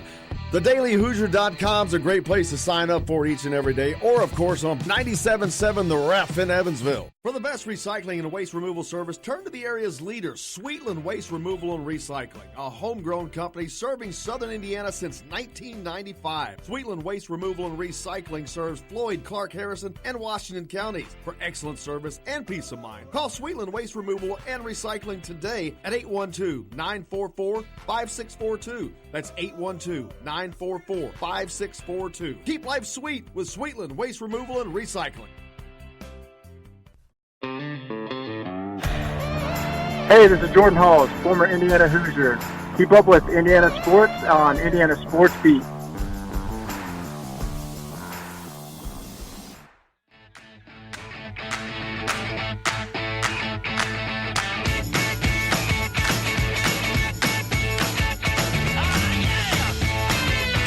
Welcome back to Indiana Sports Beat with Coyle Leary coming to you on this Monday, December 30. Lots going on this week, lots of bowl games, especially in the college football, man. It's a busy, busy week. Joined now by our friend Mike Schumann from the Daily Hoosier. Michael, how are you? Gentlemen, how you doing? Cannot complain. Todd's going to anyway. You can. You'd be like every other Indiana basketball fan. That's right. Tough loss yesterday, Mike, for Indiana. That's a bad loss. There's no way to sugarcoat this, and we haven't. That's a loss that could possibly haunt Indiana later this year if things get tight in Big Ten play. Yeah, and I guess it's easy to say with hindsight, but couldn't you kind of see that loss coming? I mean, not really. In retrospect, was that game really that much different than Notre Dame, UConn, Nebraska, close games that could have gone either way down the stretch? I mean, I feel like Indiana had that coming where things just didn't go their way in the game's closing minutes. And I think we all got a little bit too comfortable with an 11-1 start, in my opinion, and probably overlooked some issues that, ultimately came to light last night. I take umbrage with that because I was saying those things early on, and I was being viewed as just being negative. I'm like, yeah, well, I see it's being problematic, and it did rear its head. But the fear to me is the schedule is only going to get more difficult. So they've got to get these things fixed. Todd and I have been talking about that. They're all fixable things, but they're always fixable things. They've always been fixable things, and I just don't know. Can they make the change, or will they make the change? Yeah, and so one of the things that's troubling me right now, and it's something that Arkansas's head coach Eric Musselman said after the game last night, is not necessarily surprising, but he said the clear game plan for them was to really take away post touches and make Indiana beat them over the top. And the thing about it that's troubling to me is that's not a this year thing for Indiana. That's a last several year thing for Indiana, it's a code that they haven't been able to crack. And it's I thought that they had developed a little bit more of an identity offensively this year with their ability to get to the foul line and get offensive rebounds. But if the story is going to change here against better teams and those things are not going to carry over, I don't know how much different this team is going to look than they have over the last few years. Well, they were able to get to the free throw line last night. Unfortunately, they just didn't hit the shots when they were there. And talked about, again, with Todd, that, Trace Jackson-Davis had a pretty good first half. It could have been spectacular had he hit his free throws. And that's something that would come back to haunt Indiana, because you only lose this game by 7 points, but you end up shooting, 50% at the free throw line or worse. 50%. Yeah. They were 9 of 18. There's a lot of points left on the floor. Yeah, 9 of 18 overall, and just 3 of 7 in the second half, including 2 trips where I think they missed both shots down the stretch. I think they've developed that identity as a team that could get to the line late in games and put games away, and that just did not happen at all. And even the 18 attempts, while it may sound like a lot, that's 11 short of what their season average was coming into the season. I mean, they were leading the country in attempts from the line at, right around 30 per game. And they've been nowhere near that, not just last night, but also against Notre Dame. And so it just makes you wonder, against better teams with better athletes and better coaches, how well that approach is going to carry over. Well, here's your opportunity. Ask the expert. You've got him right here. What's your question for Todd Leary? well, it's exactly that, Todd. I mean, can they impose their will the way they did against lesser teams early in the season? Well, I mean, there's some things that need to happen for them, and they're not really. It's not making more shots. It's not things like that. Those are all obvious things that need to happen. There's some game situation, recognizable situations that Indiana needs to, start seeing and start understanding. And when they get themselves, I don't feel like when they get close to the bonus or they get in the bonus in the first half or the second half or whenever it might be, that all of a sudden at that point they start driving the basketball more and trying to get to the free throw line. I really felt like it was something at the beginning of the year that they recognized when they got to the bonus. Like, I thought it was a goal. They were trying to get into the bonus before the 10-minute mark, which means once you do that, then you start trying to drive the ball. And last night, I mean, they shot 18 free throws. I can straight up tell you they shot 4 of those free throws. No, actually 6 of those free throws were not deserved. I mean, they were terrible calls by the referee and gave Indiana. I mean, the technical, those are 2 that you're just given. Those are gifts. Then there was 4 free throw attempts, 2 by Rob Finnessy that he made that was not a foul. He traveled like crazy. And another one was Justin Smith getting fouled. There's no way that was a foul. Like, there was 4 given free throws. It's 6 really that Indiana didn't deserve. So they really only got to the line 12 times last night on deserved fouls. And that's something I just don't feel like they're recognizing, the opportunities of getting the free throw. I know feeding the post is definitely something they've got to work on and get better at. And they didn't really feed the post last night. Like they talked about, they got the ball inside in the first half. It did in the second half. No, they didn't. Trace Jackson-Davis had 1 post touch last night where he actually shot a shot, and he missed it. Everything else was off of offensive rebounds or driving and kicking it to him and things like that. They weren't post moves and post feeds. And so there was really probably 4 post feeds for the whole night. And that's not good defense by the other team. That's your team not recognizing what it is they're trying to do and trying to improve on getting the ball inside. And I guess what both coaches said is that, Arkansas was doing a good job of fronting the post, but I guess, there's got to be a way to counter that. I mean, a lot of times there were times where Jackson-Davis was being fronted by a guy that was 6'4", 6'5", so that you can obviously. Well, when they switched to the big guy, he was only 6'6", so it's not like they were able to bring in that big gigantic guy from Illinois when he comes in the game. It's Indiana has to take pride. I've been saying this for like 6 games now, and they've got to take pride in feeding the post. I mean that. Go back and look at the possessions in the first half. It looks like Trace Jackson-Davis got the ball a whole bunch. He didn't. He got it off drives and kicks and rebound baskets. And the 1 post move that he actually made, he missed the shot. And so it was a full game worth of not feeding the post. And that's just something, if you take pride in it and that's your goal and objective of what you're trying to accomplish, they couldn't front that post. I don't need to lob it over the top to get Trace Jackson Davis the ball. You can ball reverse it and get him to seal his man. And him starting to get open starts when the ball's on the opposite side of the floor from him. And it gets reversed around to him, and then you throw it inside. And that's feeding the post. And, when you look at it from a standpoint of those touches, I mean, he didn't have 3 touches for the whole game. And those are things that have to be fixed. But the thing is, we've talked about that. They're not going to face that kind of a lineup again this year. Probably, you said, of course, until they play Nebraska again. And of course, Nebraska gave them fits here at home, so that could be a concern going on the road to out there to Lincoln.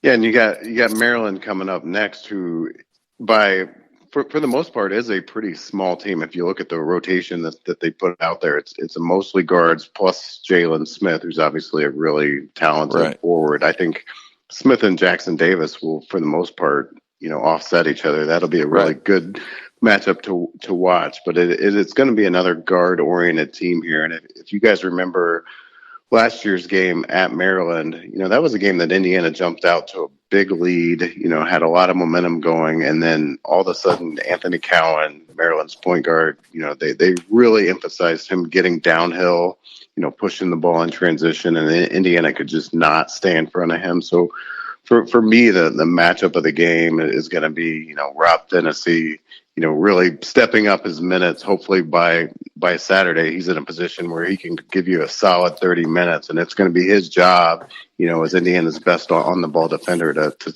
find a way to stay in front of Cowan, who's just a lightning quick point guard. I think if Tennessee can do that, and if Smith and Jackson Davis can kind of offset one another, I think that's a game where Indiana, even on the road and in a tough environment, can realistically expect to win, if they can knock down some shots on the road. How about some good news? Indiana with a chance to win 9 games on the football season as they take on the Tennessee Volunteers Thursday in Jacksonville, Florida in the TaxSlayer Gator Bowl, 7 o'clock Thursday night. Only game in town, baby. It's going to be an opportunity for Indiana to show off their wares to the country, but also to get that coveted 9th win and over an SEC team. Man, that would be like the cherry on top. Yeah, I think you got 2 really motivated teams. You got Tennessee, who's a proud program that's got some momentum late in the season. You got Indiana going for that 9th win, trying to really establish itself as a program. I don't think it's one of those situations where you got one team that's kind of disappointed to be there and doesn't really have their head in the game. I think you're going to have a really competitive situation here. So it's going to be interesting to watch from that standpoint. I mean, it seems like most of the people are predicting a close game. I'm not seeing anyone predicting a blowout either way. The point spread's relatively close. I mean, I expect it to be interesting. I saw one guy, it was a Knoxville writer. He picked a score like 31-17. I just chuckled. I'm like, dude, you're not holding Indiana under 30 points, especially in a game like this where I think Kalen DeBoer can be really dangerous in a game like this because he's kind of had to be conservative most of the year, try to play it not completely close to the vest, but every one of those Big Ten games, they're a battle, and you can't take a lot of risks. This is a game he can actually take a little bit of a risk in this because you can kind of throw things to the fan a little bit. Yeah, I mean, it is the wild card for sure. I mean, obviously he's going to give you everything he's got in this game, but he's also, got a foot out the door and, is thinking about, his new job and his new role at Fresno State. But I don't think, there's anything to worry about there. I think you're right. I think he could just kind of throw it all out there and see what happens. I mean, but I think you're right. Tennessee has a good defense, but are they Ohio State or Michigan good? I don't think so. I'd put it more in the maybe Michigan State, Penn State category, and that might be overstating it. And those are teams that Indiana moved up and down the field on. So, I think, first team to 30 might win this game. Are you headed to Jacksonville? I am not. So you'll be remaining here covering basketball for the next game. Indiana takes on Maryland on Saturday. A lot of people heading down late to Jacksonville. Indiana sold out their allotment of tickets to this game. That may surprise a lot of people, but I think this is going to be a very, very well-attended game. Yeah, I mean, obviously Tennessee's got a strong regional fan base that probably extends down there. I don't know what you guys think. I suspect it's going to be more in the neighborhood of like 70-30 Tennessee fans. But based on what I've heard, yes, they sold out their tickets. And I've heard beyond that, even Indiana fans have stepped up. So, I think it's going to be a great crowd, great environment that, it's probably going to feel a little bit like that Indiana UConn basketball game a couple of weeks ago, where it's a clear advantage for Tennessee, but it's also one where Indiana's well represented and is going to have some fan support there.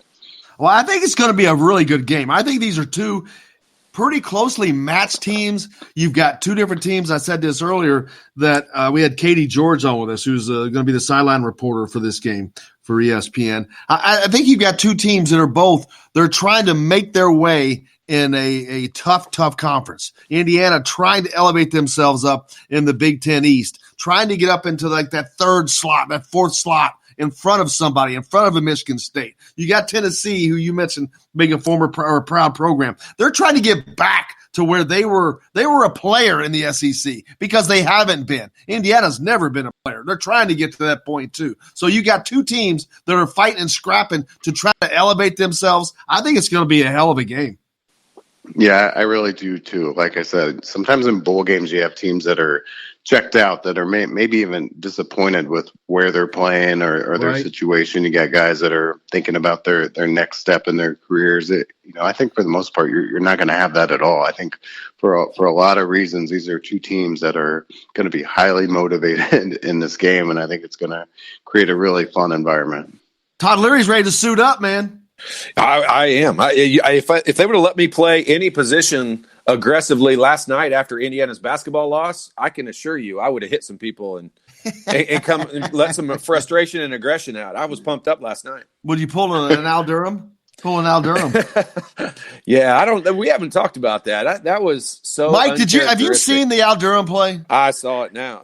Yeah, Mike, have you seen it? I saw it, and I was the one that asked Archie about it last night because for me, it was just completely out of character. That's the way I phrased my question to Archie was, if there was one guy on this team that I wouldn't expect to find in that situation, it was Durham. I mean, he's every time we talk to him, he's the nicest guy on the team, and to see him do that, it really left you scratching your head. And Archie basically agreed with that. Right, and while he's agreeing with it, he did do it, and it possibly put his team it put him in a bad position because last night of all nights, they needed every guard that they had, and he's one of their top guys and was not around for 95% of that game. Yeah, that was super frustrating watching that. That guy set a completely legal back screen on Al, and Al just took exception to how it was. I've seen several Indiana fans comment on it was a cheap shot back screen and kind of elbowed him in the back, and that's just. It doesn't matter. In a situation like that, you can't react by hitting somebody in the face. That's just not even an option. So, your best bet in that is to go, score on him or get a foul on him or something. I mean, you just cannot react like that. And that's when, maybe that's a little bit. I mean, my first thought when I watched it this morning was, maybe Al's as frustrated with the way the team's playing and the way things are going as everybody else is. Because like you said, Mike, I mean, Al is he's a nice guy. It'd be like Chris Reynolds elbowing somebody in the face. It's just so out of character. It doesn't even seem to make sense, but maybe it shows a little sign of the frustration this team has.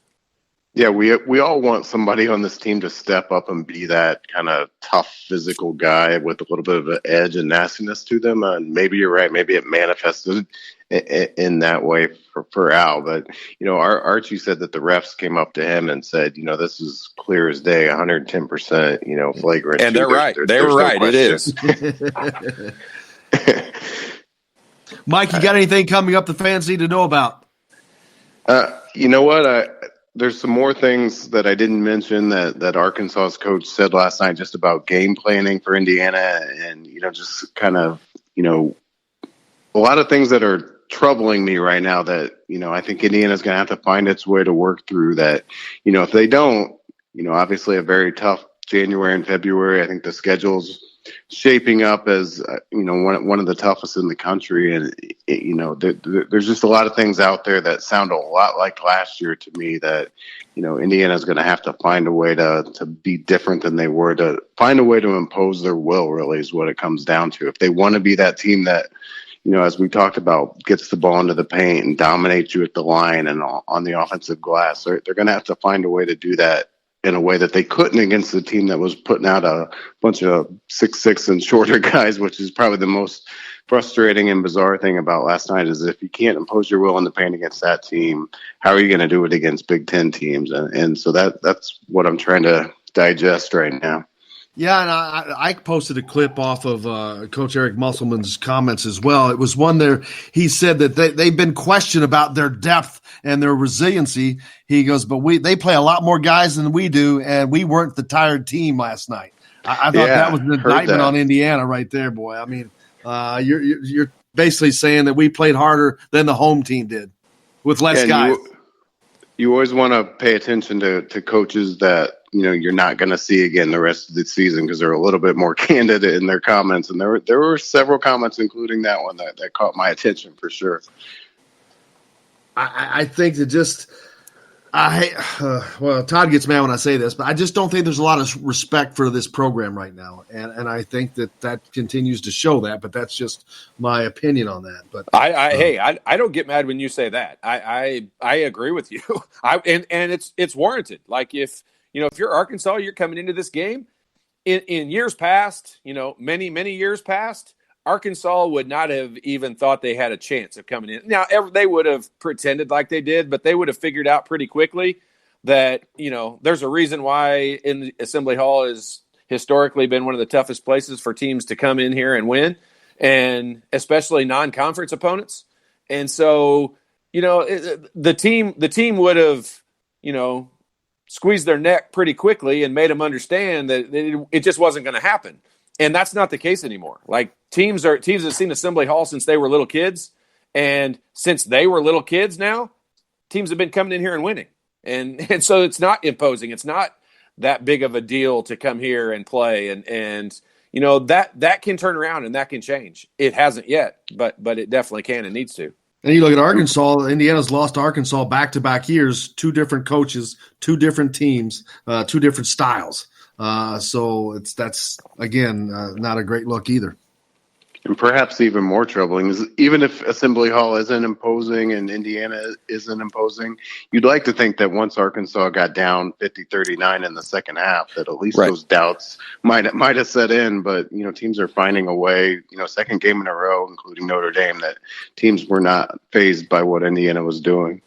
And I'm the resiliency, and I meant to talk about that. I'm glad you brought that up. This is an Arkansas team that fought back multiple times. They were down in the first half. They were down big in the second half, double digits.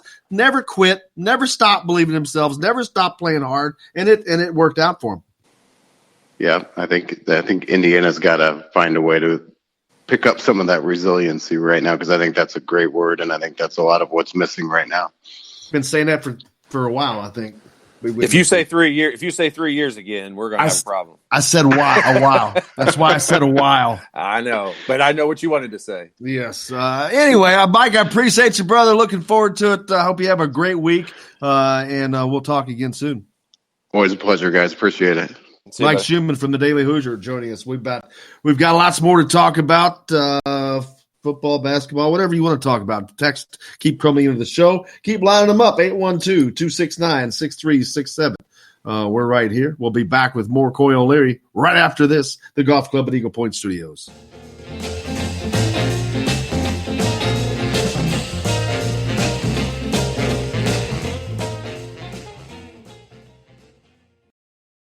Hello, everybody. Jim Coyle from Indiana Sports Beat. When I'm not covering the Hoosiers, you can find me at Bubba's 33 in Clarksville, located on the northeast corner of I-65 at Veterans Parkway. Bubba's 33 has hand-tossed pizzas, bold burgers, and ice-cold beer from a select list of local craft brewers. An incredible food selection, all made fresh daily. Whether you're meeting the team for that post-win meal in the family dining area or meeting friends for happy hour to watch the game on one of Bubba's 50 TVs. Bubba's 33 in Clarksville. Pizza, burgers, beer. We all want a winning smile for those championship photos, and that's exactly what you will get at Reynolds Family Dentistry in Sellersburg. Reynolds Family Dentistry has been serving the dental needs of Hoosier families for over 30 years. Let Doctors Roger and Jay Reynolds take care of your family. Just off of I-65 at 809 South Indiana Avenue in Sellersburg. Call 812-246-3368. That's Reynolds Family Dentistry, 812-246-3368. I'm Rain Shaddy, and I'm a Hoosier. As a toddler, you could always find me running around in a cream and crimson onesie and a red IU hat reminiscent of those worn during the world-famous William Tell timeout, shouting, "Go Hoosiers!" Like many other alum, I chose to make Bloomington my home. As a civic and alumni leader, I have become very knowledgeable about our community and would love to share my insights with you as your realtor. Find me on Facebook or call or text me, Ryan Shaddy, with FC Tucker Bloomington Realtors at 765-623-9093. Now that warm weather has arrived, it's time to hit the links, and there's no better place than the Golf Club at Eagle Point in Bloomington. Voted best golf course by the readers of the Bloomington Herald-Times, the Golf Club at Eagle Point is under new ownership, has new fairways and bunkers, and it's open to the public. When the round's over, there's cold beer and a full menu at the Eagle Point Pub and Bistro. Call 812-824-1100 to make a tee time. That's 812-824-1100. The Golf Club at Eagle Point in Bloomington. This is AJ Moye. This is Dan Dockett. Hey, this is Michael Lord, former Indiana basketball player. This is Indiana football coach Tom Allen. This is Jim Coyle with the Indiana Sports Beat. You can always like and follow us on Facebook. Always follow the show rebroadcast on iTunes, Google Play, iHeartRadio, Spotify.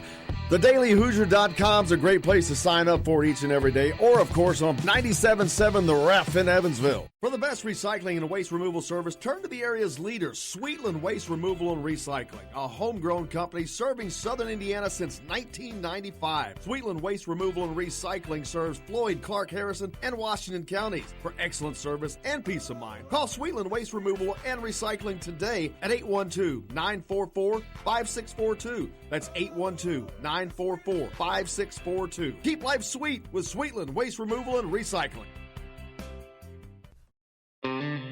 You're on the line with Jamal Meeks, former Indiana Hoosier, number 23, 1992.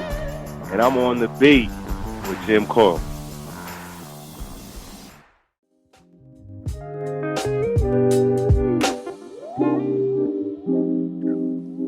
Welcome back to Indiana Sports Beat with Coyle and Larry here on this Monday.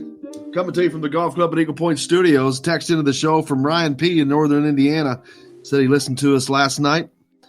He said, guys on the IU bench, he had great seats. He said he's very close last night by the bench. Said the guys on the bench, though, they were laughing during the game, before the game, during the game. Said they didn't seem to be taking this game seriously. At least 3-4 different guys. Come on. I mean, first of all, I mean, but why would somebody look at that? I think the point is being made because when you don't see on the court that all-out effort, and then you see guys on the bench that are laughing during that, I see people pointing that out. I mean, it makes sense. I mean, it may not from a player's perspective, but from a fan perspective, when you see a team on the floor that is not giving the effort they need to give, then you look at the bench and you see guys laughing and cutting up. That's not what you want to see. I'm pretty sure they probably weren't laughing and cutting up in the last 2 minutes of the game when they were behind. I mean, when they were ahead by 11 and everybody's laughing and cutting up and having fun,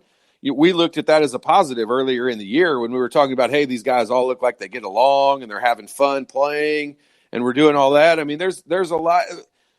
If they were joking and laughing in the huddle and making jokes and cracking up in the last minute of the game, yeah, that's a problem. I definitely agree with you. But if it was during the basketball game when Indiana was, I'll say, pretty much in control of the game. I mean, I felt like Indiana controlled the game for the majority of it. They were in control, but like you said, and I agree with you, they had opportunities to put their foot on their throat and finish their game out. They don't do that. So maybe instead of the laughing and cutting up, you get to that point, then you start doing that kind of stuff. But but I mean, based on who he's talking about, probably on the bench, he's probably talking about the guys who never play. We don't know. We don't now things are being assumed. We don't know but that. I watched the game, and I can tell you, I didn't see Justin Smith or or Devontae Green or Rob Finney or Armand Frank. I didn't see those guys laughing and cutting up. I mean, they look nervous as heck to me, to be honest with you. I mean, I'm not going to assume it was them. I'm not going to assume it wasn't. Another text in from Tim. Gator Bowl sports announcers, all Gator Bowl team. How about a few of these players that played in previously? Archie Manning, Larry Zonka, Jack Youngblood for my favorite Rams teams growing up. Lawrence Taylor. Chalk this up to random information we don't need to know. What? It's a complete random information. People who've played in the Tax Slayer Gator Bowl before, who cares? Let's talk. We want to know the guys who are playing right now. Who cares who played in the Gator Bowl? When it's been Archie Manning and Larry Zonka and Jack Youngblood, these are greats of the history of the game. It's kind of cool. Okay. I'll let you nerd out and be cool. I'm not nerding out. I'm not nerding out. I understand what fans look for. I understand. Well, those guys probably played in 3 other bowls, 3 other names of bowls too. I mean, they probably played in the Orange Bowl and they probably played in the Citrus Bowl. Boy, somebody just peed all over his Wheaties today, man. That is, come on, you've got to admit that's senseless information. That I think this is the absolute worst take you've had thus far. Well, I've had some bad ones, so that's pretty bad. I'll have to back off of it if you're saying that. He sent a clip that I'm afraid to play because I haven't heard it. It's an audio clip, too. He said, play my clip. I'm afraid to. If there's anything bad on this, you're banned forever, Tim. I don't know that I can. I can't. Yeah, I can't get it to play, so never mind. I'm not going to play it. I tried to, but yeah, Tim sent an audio clip in. What's that? Denied. It won't play. So I tried. I was going to play it, but I couldn't get it to play. It was censored before it even got on the air. Yeah. So that could have been bad news. No, just kidding. But yeah, no, that's a cool little tidbit of information. It's cool to see players that have played in particular bowl games. Now, of course, Orange Bowl and all those kind of bowls we know. Gator Bowl is one of the oldest bowls around. And that's why you talk about names that I just talked about, like Larry Zonka. Man, played on the only undefeated team in the NFL, the Miami Dolphins. Of course, everybody knows Archie Manning, the patriarch of the Manning family. Jack Youngblood, who played for the Rams. Lawrence Taylor, possibly the greatest linebacker in the history of the game. Pretty cool knowing that those guys played in when they were in college. It's a neat little fact. And then there's several other guys as well. I'm taking a different approach than the Todd father today on that. It sounds really cool. Sounds awesome. There you go. Looking forward to the guys that are playing in it this year, Indiana. And Katie George, how about Katie? She's done her homework, man. She knows the Indiana Rockies. Man, she's done a good job. You missed the opportunity to rip on her about the ACC, how weak the ACC was in football. I thought you were going to take full advantage of asking her if she was excited to watch some SEC and Big Ten teams play. I don't think she gives a crap, to be honest with you. You know what? She's here's the thing I said that made the most sense. She's not long for the ACC network. She's just on a stepping stool waiting to get up to the big leagues because I think that she's someone that's going to be on a pretty meteoric rise. She's going to be on a Sage Steele type of deal or Aaron Andrews type of a gig here soon as she continues to rise. She's quickly went from working at Fox in Louisville to the Milwaukee Bucks for a year now with the ACC network, which is owned by ESPN. As you said, she's in Bristol, Connecticut today, cutting some stuff. So trust me, they know that's just that's the minor leagues for the ESPN. They've just got her in the it's a training program. Now. It's a training program. She's on her way up, no doubt. Maybe 2 years maximum. You don't know. You had to lob the softball out there and see if you could get her to make a statement about the ACC sucking in football. But we already know that they suck, so it doesn't. I mean, there's not even an argument to that. I mean, that's so bad. Yeah, that's not even worth arguing. It's so bad they're sending people from the ACC network to cover other conferences. They don't even want to cover their own conference. Let's see. Oh, yeah, I better not read that one. That'll make you mad. But I'm going to go ahead and read it. Bring it. It said Todd's New Year's resolution is not to be wrong all the time. Indiana is playing in a game that these great players played in. That's why I mentioned it. Oh, that's from Tim as well. Oh boy, yeah, he's throwing it at you. Tossing some shade today, baby. What did he say? What was this? He said Indiana is playing in a game that all these great players played in, which is why he mentioned it. I just stop. Don't dig yourself a bigger hole.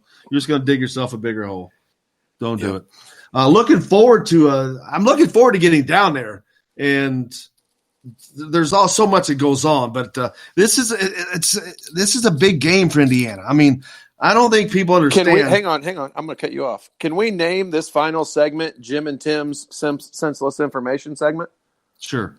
This is a big game for Indiana. They're going for 9 wins for only the 3rd time in program history. More senseless information. Seriously, though, think about that. How many teams have played as many games as IU's playing this year? Back in the day, they used to play, 10 or 11 games total? You couldn't win 9 unless you went 9-1 or 9-2. Now, all of a sudden, because they play 13, 14 games, you have a chance to win in 9? Why is that? I get it. I mean, I know you have to report it, but if you really – there's got to be an asterisk by it. Would you agree with that? No. They also have to play 9 conference games, so that makes it even more difficult to achieve that. I mean, Indiana's conference wins this year were it doesn't matter. You're still playing in the Big Ten, and you have to play non-conference games. So it's twice as hard as not doing that. That's why you talk about making a bowl game. Well, when you can buy 4 wins like the ACC can, like the SEC can, you buy 4 wins to start the season. Every team in those conferences basically have 4 wins purchased for them by their non-conference wins. And so how many does the Big Ten do? Buys 3, right? Big Ten buys 3. It's 3. You can't say they're buying 4 more than us. They're buying 1 more than us. No, I didn't say 4 more. They're buying 4, period. And we're buying 3. Yes, but that one game, huge difference in playing an extra conference game. Okay. So huge difference. If you don't believe me, go listen to the coaches. I'm believing that. I'm going to ask you this question. In your opinion, do you believe it's easier to win 9 games when you play 12 or 13 than it is when you play 10 or 11? It depends on how many conference games you're playing. Okay, then your answer is no. So you're saying you're phrasing the question to get it answered how you want it answered. I'm not. You say this all the time in that you're stating facts. I am asking you a question that involves strict facts. Okay, the answer is it's easier to win 9 games if you play 12 or 13 than it is to win 9 games if you play 10 or 11. Not necessarily, because what if you schedule all top 10 teams in those extra games? Does that make it easier? No, it makes it more difficult. So actually you made it more difficult. So the answer can go in any direction. But the truth of the matter is, when you can schedule 4 non-conference games of your choosing, it is a hell of a lot easier to make 6 wins to get bowl eligibility than it is for that. In those other 2 years that they've had 9 wins, how many losses did they have? I think one. I think in their Rose Bowl year, I think that they had 1 loss. So they played 10 games. And you don't think it's easier? You don't think it's easier? It depends. If you're scheduling Ohio State and Penn State on top of that, I don't. Look at their schedule this year. That's not what you asked me. You just simply asked if you add numbers. Well, it depends. If you're adding Alabama and Clemson as those games, no, it's not. So if you're if you're adding a non-conference like Indiana State, yes, it would be. So you can't just answer the question yes or no. It's not a yes or no answer. Yes, it is. No, it's not. It is. It is not. Okay, so if Indiana the answer is because you have more opportunities. I mean, it can be answered by that. Hold on. If you schedule 12 games, but that schedule includes Clemson and Oregon and any other top 5 team, your answer is still yes. It's easier to win 9 games. Yeah. Well, that's what you said. It's more likely. It's more likely. That's not what the question was. The question was, is it easier to win 9 games because they're playing 12? No, not if they're playing more difficult teams. It's not. It depends on who you're playing if it's easier or not. All right. In my opinion. Okay. But that's just my opinion. I mean, you're just sitting back laughing, enjoying all. You're just trying. I mean, you are literally, of all the times you just try to make an argument about something, like you're just trying to argue about this because no, I'm not. It's a factual statement. I mean, they don't schedule freaking Clemson. You know they don't schedule Oregon. Give me a freaking break. That's not what you're. That's not the question. What's that? Yeah, I agree with Jake. you. What's that? Yeah, I just move on from it. Yeah, I agree. I disagree. My whole point with the whole thing is it's not the same as winning 9 games this year is not the same as the year you won 9 games and went to the Rose Bowl. You're saying it's only the 3rd time in history. Back then, they might have won 11 games that year. I mean, and then we wouldn't be having this conversation. You wouldn't even be talking about it. But they didn't play that many games, and that's my only point. Is you have more opportunities to win games. Of course, it's an easier thing to do to win 9 games this year than it was in 1967 because you had 2 or 3 more opportunities. Of course, the answer is yes. It doesn't mean you're going to win those games, but you have more opportunities, which means yes, it's an easier opportunity. That's a different question. Do they have more opportunities? Yes, they have more opportunities, but is it easier? That is exactly what I asked you. No, you said, is it easier? It is not easier. They've added Penn State, a team like that. That does not make it easier to win 9 games. They've beaten Penn State 1 time in 23 attempts. So, no, it does not make it easier. Now, does it make it – are there more opportunities? Yes, there are more opportunities. So, I don't want to hear you one more time. I don't want to hear you one more time say Indiana should have been 10-1 because they should have beat Michigan State and they should have beat Penn State because they didn't. And so – they should have been 10-2. Not factual. Yeah, but you can't say that because they didn't. They didn't. I mean, I can't say that. I can't say that because they should have this season. Now you can't lump in 80 seasons of football into this one. You can't change it like that. Yes, they should have been. Everybody hasn't turned us off by now. They should have. Well, you're making. I want to turn us off. Well, you're making arguments that make no sense whatsoever. Oh, okay. None. 0. But that's why we get to do this. I love it. Everybody gets to have an opinion. I get to be wrong. Todd gets to be wrong. Jake's never wrong. He just sits back and laughs at all of it. Laughs at us like we're silly, which we are. We got plenty more coming up this week. Tomorrow on the program, Chronic Hoosiers back. He was on a little vacay last week. Looking forward to that. And, of course, we got the Tax Slayer Gator Bowl coming up from Jacksonville on Thursday. Lots to get to. We haven't talked a lot about the women's team. They won again over the weekend, Saturday, a win over Michigan State. They continue their winning ways. Unbelievably, Indiana now may be the team looked at winning the women's Big Ten title this year. I've talked about their ranking, they moving up. They kind of they've traded back and forth with Maryland being the highest ranked women's team in the conference. But I still think Indiana may be the best women's team in the conference. We're certainly going to get a chance to find out. It's a long conference season.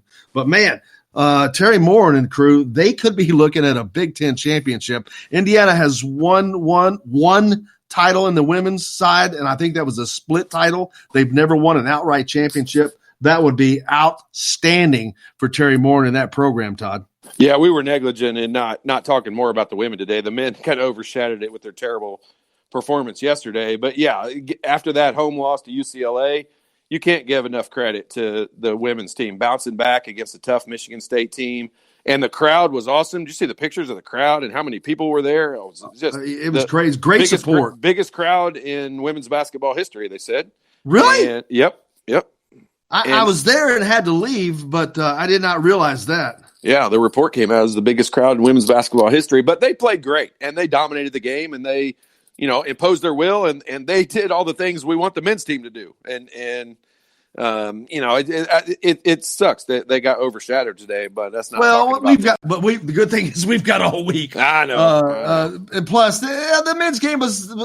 Let's be honest. I mean, it's the bigger story. It is. No matter what, win, lose, or draw, it's the bigger story, and that's going to drive the train. But we'll talk about them more this week. They definitely deserve it, and I mean, you're right that they deserve it. We'll definitely give them their due. We'll be talking about them all week as well. But plenty to get to. Justin texting in even says it's like other sports. You can't compare different times. It was a different game time era. I think he's talking about the football part, and then. No, I better not read Tim's text. I'll leave that one go. But, yeah, I got a lot more to do this week, man. I'm looking forward to it. Another great week. Another weird week. This week, though, with the holiday, Todd, whereas last week we had Christmas in the middle. We're not taking off on New Year's. No, we got too many games to talk about. There's so much going on, and I can't wait to get to picking some of these games. I mean, we've kind of gone long today, but I know, and that means Jake's got to get ready. He hates when we go long, but when we go long, that means we're just having too much fun. So I guess we won't pick today's games. We'll skip that. Yeah, they're boring today anyway. We'll do tomorrow we'll start picking stuff and getting ready to go. But looking forward to it. Chronic Hoosier back on with us tomorrow. Thanks for all the texts. Justin, good to hear from you. Everybody else as well. For Todd Leary, for Jake, keeping us on the track, I'm Jim Coyle coming to you from the Golf Club at Eagle Point Studios. Indiana Sports People, Coyle Leary back tomorrow. Until then, I will see you on the radio.